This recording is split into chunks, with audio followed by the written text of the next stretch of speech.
ndaguhaye ikaze. Uyu ni umwanya wacu wazirikana. Icyo ngomba kukubwira ugomba kuzirikana kubigendanye n'urukundo. Nukunda umuntu kumva umwihebeye, uzakunda bitewe n'amarangamutima yawe, umutima wawe, yewe nuko utekereza. Ntuzigera ukunda umuntu bitewe nuko wamubonye cyangwa se kuko abantu bamuvuze bati wenda afite ibi n'ibi, cyangwa se ngo bamugushete. Kuko muri ubuzima hari ubwo uzahura n'umuntu nyamara ukamukunda bitewe nuko mubona, uko agaragara, uko yitwara, ibyo atunze, ariko ibyo ntibiramba, ntibituma n'urukundo rukura, ahubwo iteka biba biri kubiba urwango, agahinda n'intimba bitazashira muri wowe.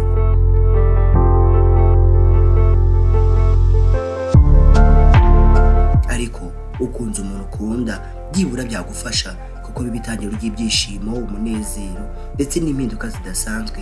Icyo ngomba kukubwira ugomba kuzirikana rero nshuti yanjye, muvandimwe, muri iki gihe turimo ahari biragoye kubona uwo wakunda, biragoye kubona uwo gukunda, yewe biranagoye kubaho mu rukundo, kuko ushobora gukunda umuntu ntagukunde, ushobora no gukundwa n'umuntu udakunda, binashoboka cyane.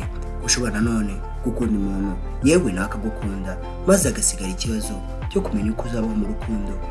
Niyo mpamvu niba ukeneye gukunda, kunda by'ukuri maze ukunda w'ingenzi. Ntuzigere ugira icyo ushingiraho, ari ubwo uzakurikira ubwiza bugaragara inyuma, nyamara ejo n'ejo bundi bugiye byarangira.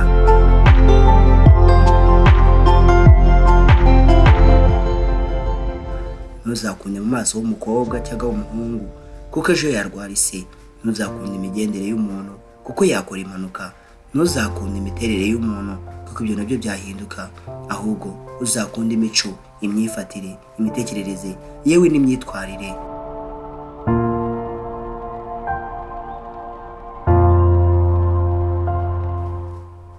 Icyo ngomba kukubwira ugomba kuzirikana kandi, niba koko wahisemo gukunda, uzakunde. Urukundo ntabwo bajya bihishira, urukundo ntibikomeza, urukundo ni ukwihangana, urukundo rurababarira, urukundo nyarukundo rushyira mu gaciro.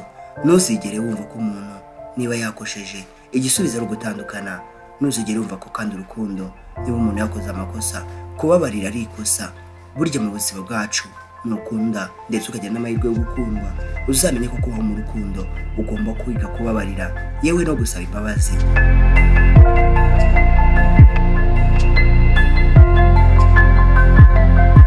Ntuzigere wumva ko igihe icyo ari cyo cyose ari wowe uzasabwa imbabazi, ari wowe uzingingwa.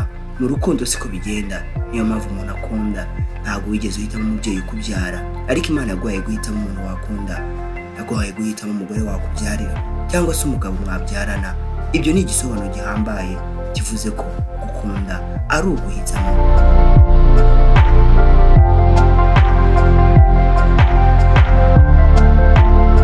Icyo ngomba kukubwira ugomba kuzirikana rero muri iki gihe, nuko nta muntu n'umwe utagira intege nke, kandi nta muntu udakosa. Niba wiyemeje kujya mu rukundo rero, tangira wige kumenya ko ugiye mu bundi buzima busa n'ubwo wari urimo, ubuzima bwo kwishima no kubabara, ubuzima ugomba gukorera. Nk'uko uhora aramaje ukorera amafaranga, wibaza aho yava, wibaza aho wayakura, yewe ukanayashaka ukayabona, rimwe na rimwe akagucika. Ntucike intege ugashaka ayandi. Ni nako mu rukundo bimera. Ntabwo uzahora useka mu rukundo, nta nubwo uzahora ubabaye mu rukundo, ariko niwiga kubana n'uwo wakunze cyangwa se ngo wowe wifuza gukunda, uzige ko byose bigomba gukunda ari uko wemeye gusaba imbabazi ndetse ukemera no kubabarira.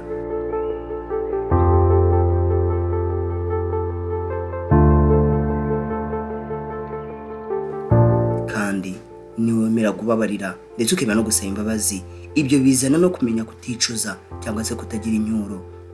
Ukunda uramufuhira, ariko iyo birenze biba inyuro, yewe rimwe na rimwe bikagusenyera. Sinkubwiye ngo ntuzamufuhire cyangwa se ngo byibura basi ntuzamucyahe, ariko nanone uzibuke ufuhishwe n'urukundo, ntibizazemo ishyari, urwango, amazimwe, yewe n'amatiku. Kuko hari ubwo tubabarira ariko ntitwibagirwe, ahaba irindi kosa tukazura kaboze. Ibyo mu rukundo ntibikunda, kuko ntibyubaka. Nubabarira umuntu uzaba umubabariye, numukunda uzaba umukunze.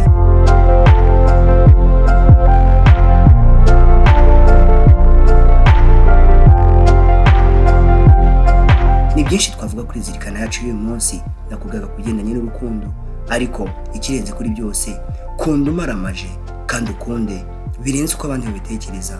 Ntuzakunde kubera abantu ngo kuko ubona umaze igihe udafite umukunzi reka nawe umushake, cyangwa kuko ubona umaze igihe reka nawe ubikore. Ntago mu rukundo bagerageza. Mu rukundo ntago ari ahantu winjira maze ubashe gusohoka. Hari ubwo uzabikora uri gukina bikarangira ugiyemo, hari n'ubwo uzabikora ugiyemo bikarangira bibaye imikino. Urukundo n'ubuzima, urukundo n'imibereho, urukundo no kwihangana. Ndacyari MC Gasana, Inyamamare, icyo uzakizirikane.